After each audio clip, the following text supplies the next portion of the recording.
This story began like a romantic film, but I didn't know then how it would turn out for me. If I had, maybe I wouldn't have answered his first message.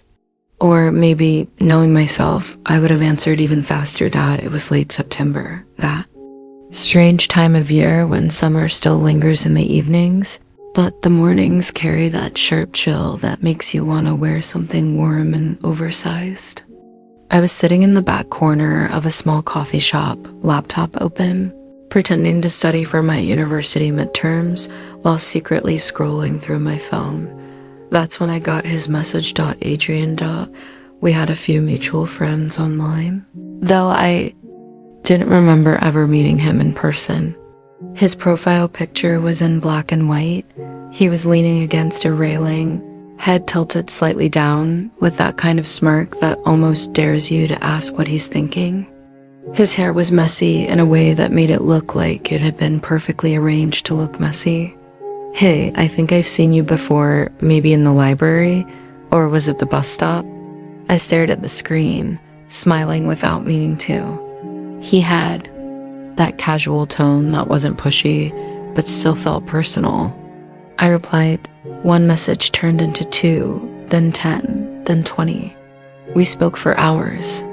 He was funny, effortlessly funny, and seemed to know exactly when to ask me something personal and when to make me laugh instead. 2 days later, we met. It was raining that evening. The kind of light drizzle that makes city streets glow like they've been varnished. He stood outside the bookstore where we'd agreed to meet, holding a coffee cup in one hand, the other tucked into the pocket of a dark coat. I remember thinking that he looked exactly like his photos, which was rare, but there was something else about him in person. Something more magnetic. His eyes seemed to look through you, like he was studying every micro-expression on your face. Hey, he said, smiling. You look exactly how I imagined you. The evening blurred into a warm, easy rhythm. We walked through the city, stopping at little shops, talking about music, books, the strangest dreams we'd ever had.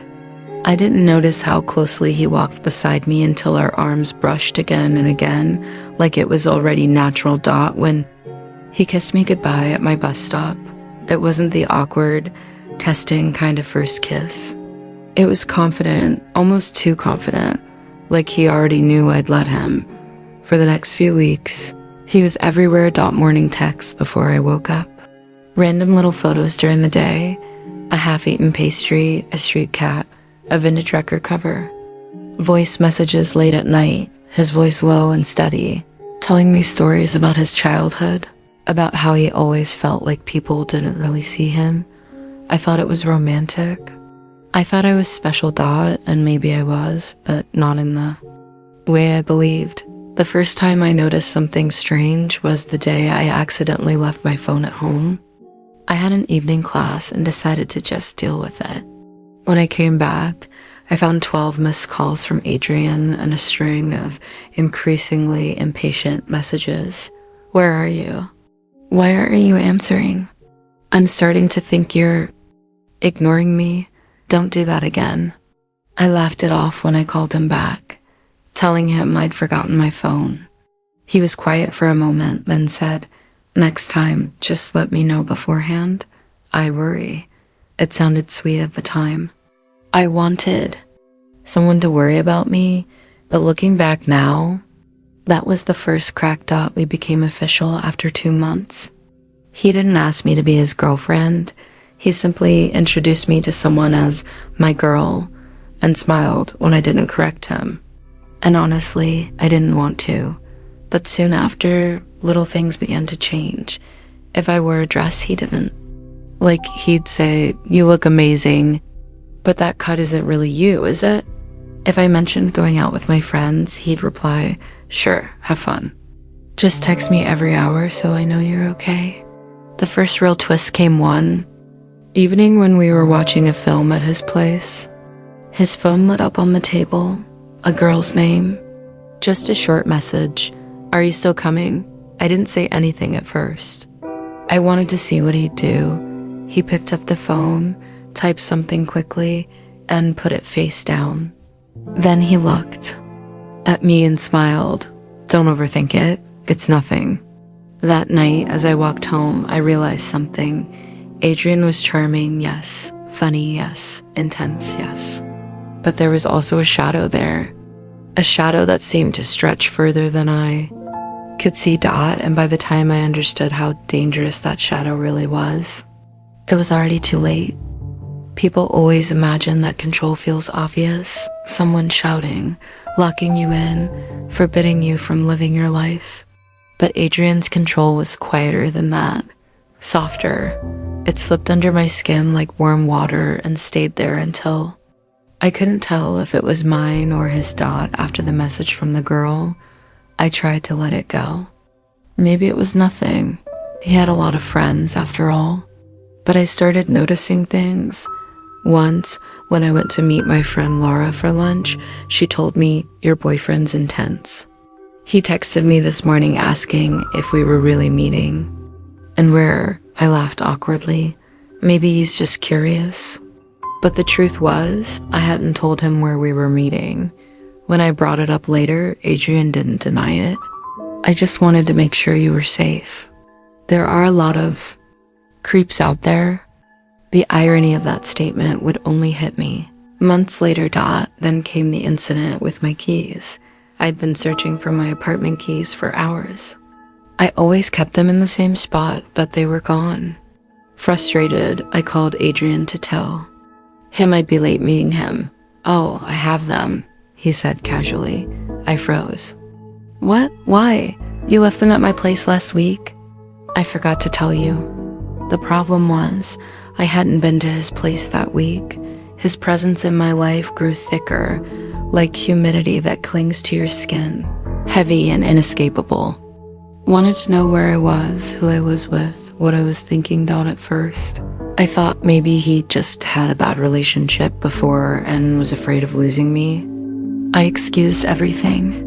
I told myself love was supposed to be intense, but then came the night I caught him in a lie so small, so precise that it felt almost designed to test if I'd notice.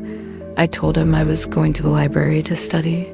Half an hour later, I spotted him in the reflection of the library's glass door across the street, leaning against a lamppost, pretending to be on his phone. I didn't call out to him. I just walked inside. My heart was pounding so loud that I couldn't read a single word in my textbook. By this point, the cracks weren't just widening. They were spreading fast. But instead of pulling away, I found myself drawing closer, like a moth too dumb to understand that the light it's chasing is a flame. I didn't know it then. But Adrian's real game hadn't even started. The first real shift happened in November. It was dark by 5 p.m., the air sharp and damp with early winter. I was walking home from class when I noticed a car driving slowly behind me. Not unusual, except it stopped whenever I stopped. I crossed the street. The car crossed too. A cold weight settled in my stomach. I gripped my bag tighter and sped up. The car finally turned down another road, but my pulse stayed fast until I got home. When I told Adrian about it, he looked at me for a long time before saying, "You see, this is why I keep an eye on you. People can be dangerous." That night, as I was getting ready for bed, my phone buzzed. It was a photo of me, taken earlier that evening on the street from a distance. "Told you I'd protect you," the message read. I felt my skin prickle.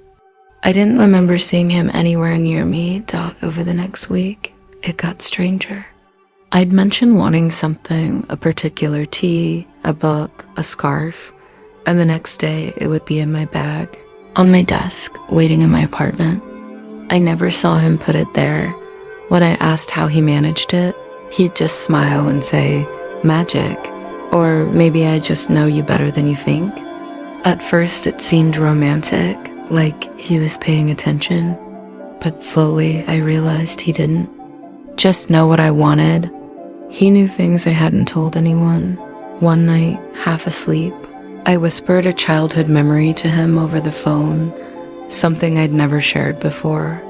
2 days later, he left a note in my mailbox with a reference to it, ending with, "I was listening."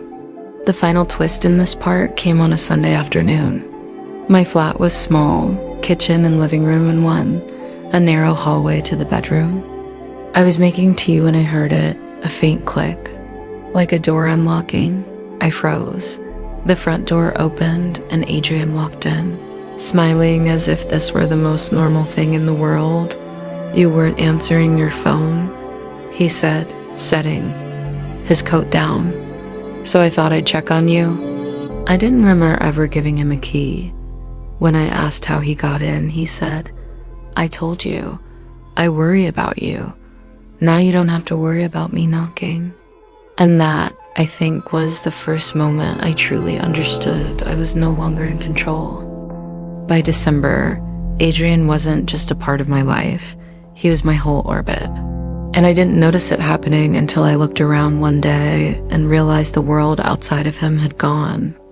It started subtly. If I mentioned hanging out with friends, he'd sigh softly, not accuse me, not forbid it, just sigh like it hurt him. "Go if you want," he'd say. "I just thought maybe tonight could be our night." After a few of those sighs, I stopped making plans. When my best friend Laura texted me asking why I hadn't been around, I told her I'd been busy. The truth was, I didn't want to deal with the way Adrian would look at me when I came home. Eyes searching, voice too calm as he asked, "So, what did you two talk about?" The surveillance became a background noise in my life. Once, I found my bedroom window slightly open, though I was sure I'd locked it. Another time, I woke up to a single red rose lying on my pillow, even though I'd gone to bed alone. He always had an explanation. "I came by last night to check on you. You were sleeping. You look so peaceful." The words might have sounded sweet if they didn't make my stomach twist. Then came the day I tried to push back. I told him I needed space. Just a few days to breathe. I thought he'd argue. Instead, he smiled and said, "Of course, take all the space you want." But that night, I got a photo on my phone. It was me in my apartment, brushing my hair. The photo had been taken from outside, through the narrow gap in my curtains. The caption read, "Still keeping an eye on you." That was when I realized something I hadn't dared think before. Adrian didn't just want to be in my life. He wanted to control it entirely. And every time I resisted, he tightened the strings. The first week of January was cold, sharp enough to sting my face when I stepped outside. I told Adrian I was visiting my mother for a few days. In reality, I booked a cheap room in a small town 2 hours away, just to see what life felt like without him. I left early in the morning, carrying only a backpack. No one knew where I was going. I turned my phone off halfway through the train ride, my hands shaking as if I were committing a crime. For the first time in months, I felt free. I walked through unfamiliar streets, drank coffee without checking my phone, slept without listening for the sound of my door opening, but freedom lasted less than 24 hours. On the second night, there was a knock on my hotel room door. My stomach dropped. I opened it just a crack, and there he was. Adrian stood in the hallway, smiling. "You didn't tell me you were leaving," he said, stepping inside without waiting for an invitation.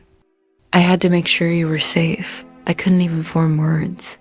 "How did you—" He held up my scarf, the one I'd left hanging in my hallway at home. "You forgot this. I didn't want you to get cold." That night, I didn't sleep. I sat in the armchair by the window, watching the snow fall, wondering how long he'd been following me, wondering if he'd ever let me go at all. The truth hit me slowly, like ice water seeping into my skin. Adrian didn't just find me. He always knew where I was. And if I wanted to escape, I'd have to do it without him realizing. Until it was too late. When you decide to run, you have to stop thinking like yourself. You have to think like them, like the person watching you. Every word, every gesture, every pose is part of the performance.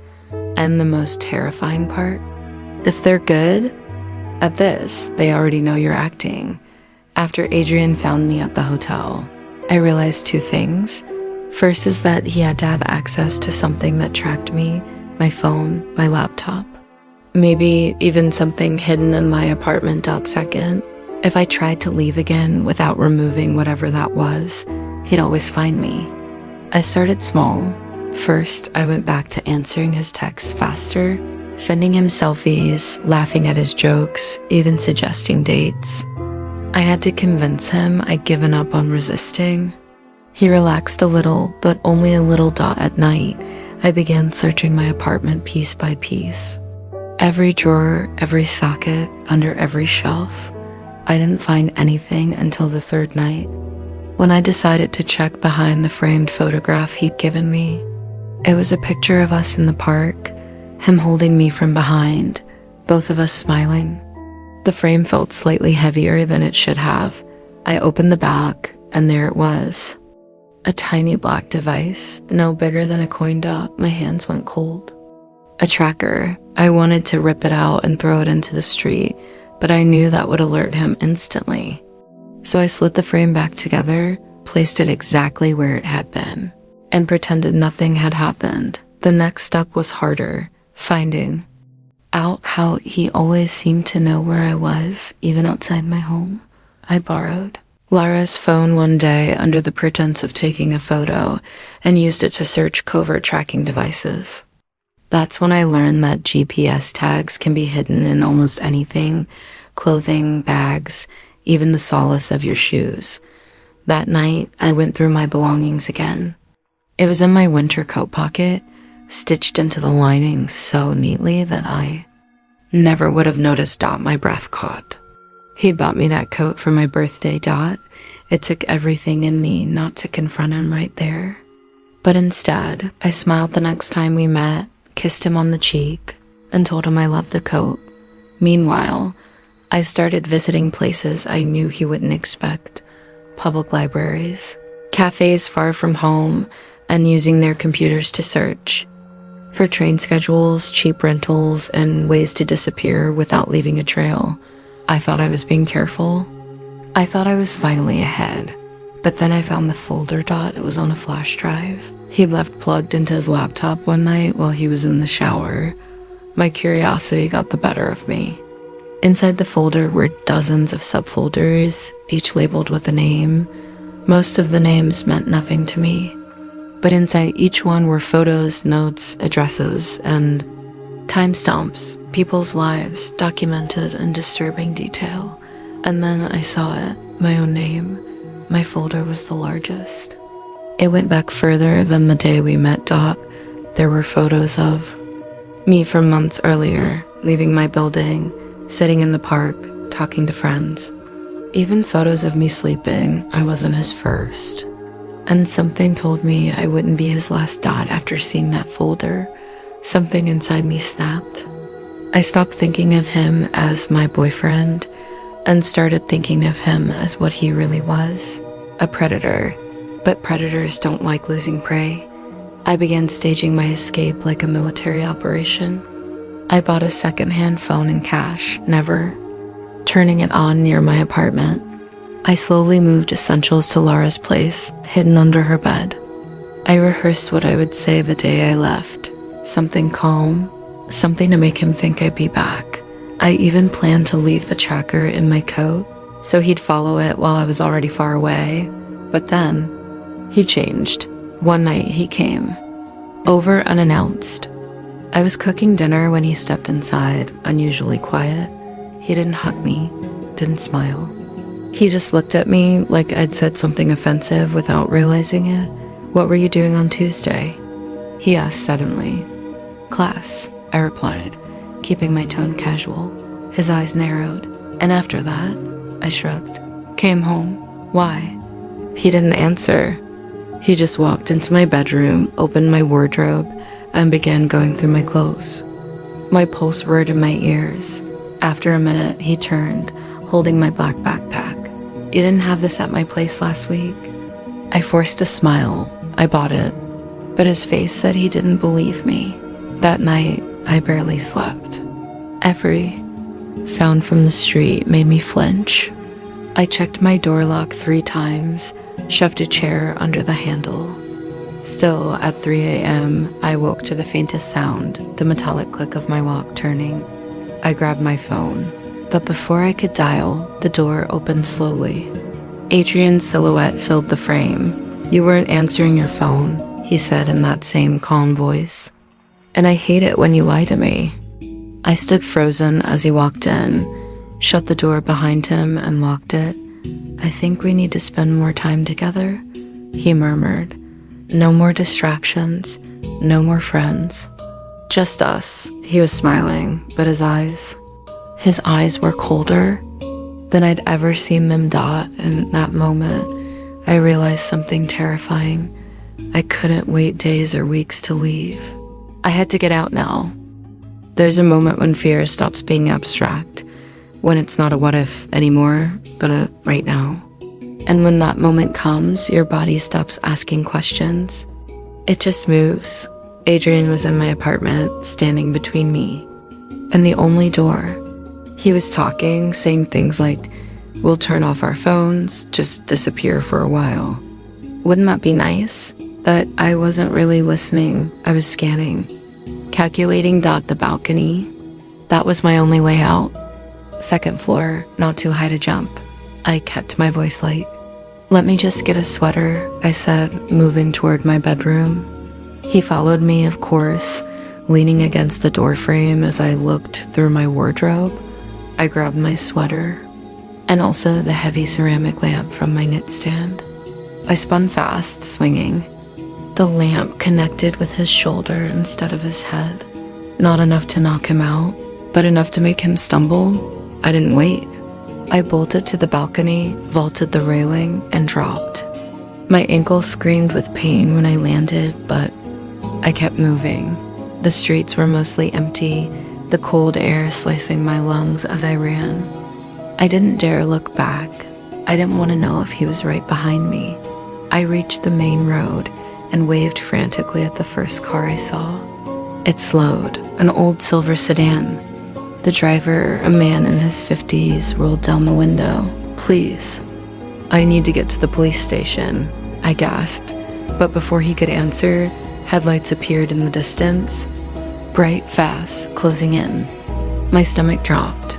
Adrian's car. The driver glanced at the approaching lights, then at me. Something in his eyes shifted. "Get in." I didn't hesitate.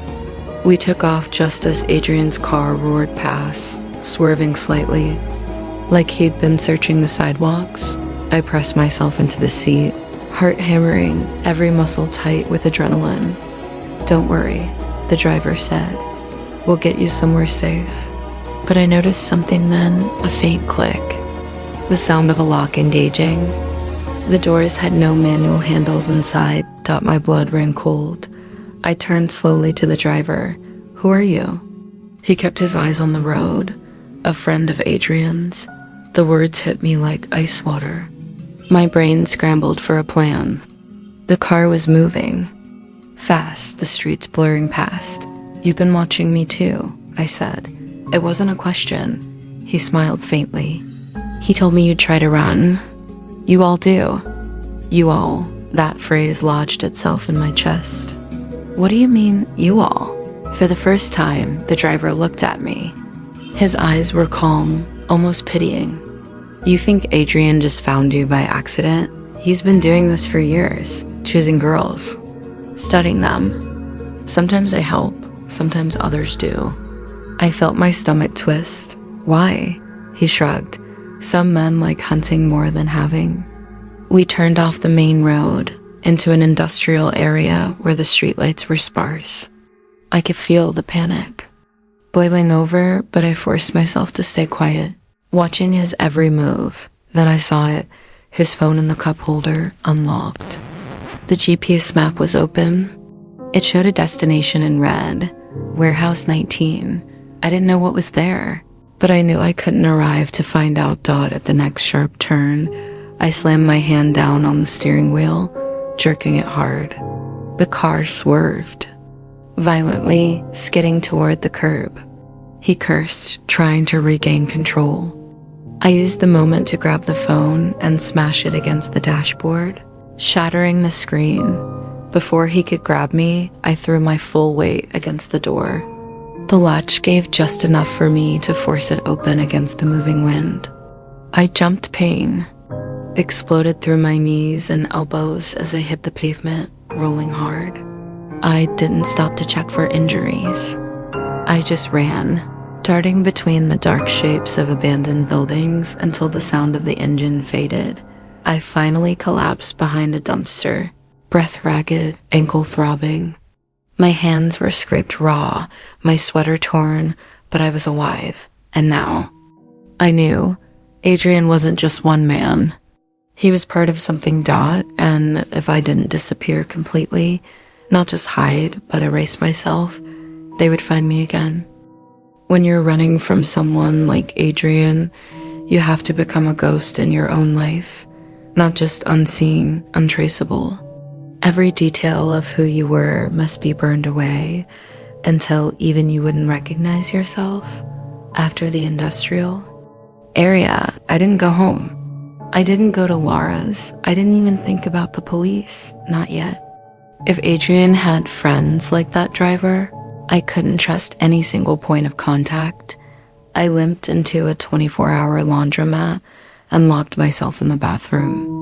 My hands shook as I peeled off my bloodied sweater and replaced it with a hoodie. From my backpack, I took every piece of ID out of my wallet and flushed them, one by one. Then I powered up the cheap secondhand phone I'd hidden and called only one person, an old classmate, Misha, who now lived 3 towns over. We hadn't spoken in years, but I remembered something about him. His family hated technology. No Wi-Fi, no smartphones. Perfect. When he answered, I didn't give him the whole story. Just enough for him to let me crash on his couch. The next week, I stripped my life down to nothing. I cut my hair short and dyed it dark. I threw away any clothes Adrian had ever seen me wear. I swapped my bank card for cash withdrawals from random ATMs. Never in the same town twice. Every move was calculated to make me a blur on any map he might have drawn of my life, but running wasn't the same as feeling safe, even in Misha's cramped apartment with the curtains always drawn. I felt eyes on me. I jumped at every knock on the door, every creak in the hallway. One night, I caught Michelle looking at me strangely as I double-checked the locks for the 4th time. "You sure?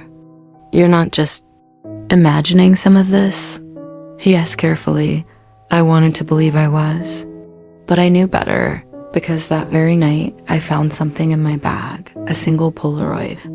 Me standing in the laundromat bathroom the night I ran, and I hadn't told anyone about that place. The Polaroid changed everything. It meant Adrian knew where I'd been. Maybe he was close the whole time. I considered leaving Misha's immediately, but then I realized something. Running blindly had kept me alive so far, but it hadn't stopped Adrian. He'd always find me. What if I stopped reacting and started hunting? I began laying bait. For Misha's landline. I called Adrian's number once. I said nothing when he picked up, just listened. His breathing on the other end was slow, controlled. Then he said softly, "You sound tired. Where are you?" I hung up before I could answer, but my pulse was racing. He sounded almost amused, like we were still playing some private game. The next step was riskier. I returned to the city, staying in a cheap hostel under a fake name. I started visiting places I knew he associated with me, the coffee shop where we first met, the bookstore we liked, the park bench we'd sat on for hours. I didn't do it to relive anything. I did it to make him surface. And he did. 3 days into my trap, I spotted him across the street, leaning casually against a bus stop. He wasn't looking directly at me, not yet, but his posture was that same calculated stillness I'd seen before. I forced myself not to run. Instead, I walked into a narrow side street, knowing he'd follow. I kept moving until I reached the abandoned building at the corner, a place I'd scouted earlier with multiple exits. Inside, it was dim and smelled of dust. My footsteps echoed, and then his voice floated from behind me. "You're getting better at this," he said. Almost made me work for it. I turned slowly. He stood there, hands in his pockets, expression calm. "Why?" I asked, my voice shaking more from rage than fear. "Why me?" Adrian tilted his head, smiling faintly. "You think you're the first one to ask that? You're interesting. You watch people. You notice things. That makes you harder to keep. More fun." I wanted to scream at him, but then he stepped closer, his eyes narrowing. "You've been talking to people, trying to get help. That's dangerous. You never know who works for me." The words sank like stones in my chest. It explained the driver. It explained the Polaroid. It meant his reach was deeper than I thought, and I might have been feeding him information without even realizing it. He walked past me, heading toward the far exit. Then he glanced over his shoulder and said, almost gently, "Part of you will miss me when this is over." The door closed behind him, leaving me alone in the echoing dark dot, and for the first time, I realized something truly terrifying. I wasn't just running from him anymore. I was becoming part of his pattern. It was raining, the kind of rain that feels like it's deliberately trying to blind you, sharp, cold needles slapping against my face as I ran down Monero Street. Every puddle splashed up icy water, soaking my jeans until my legs felt numb. My lungs burned, and I could barely hear my own breath over the roar of the storm. But I kept running. I had seen him. Again, the flicker of his hooded silhouette under a street lamp wasn't an illusion. My mind wasn't playing tricks. I knew his walk too well. That slightly hunched posture, the impatient way his hands moved inside his jacket pockets, like he was always calculating something. He hadn't spoken to me in weeks, not directly, but I'd been finding little. Signs dot the note taped to my apartment door. "I missed the way you used to look at me." The text from an unknown number. "It's almost time." And worst of all, my favorite scarf, the one he once bought me, folded neatly and placed inside my mailbox without any envelope. That was yesterday. Today, I decided to end it.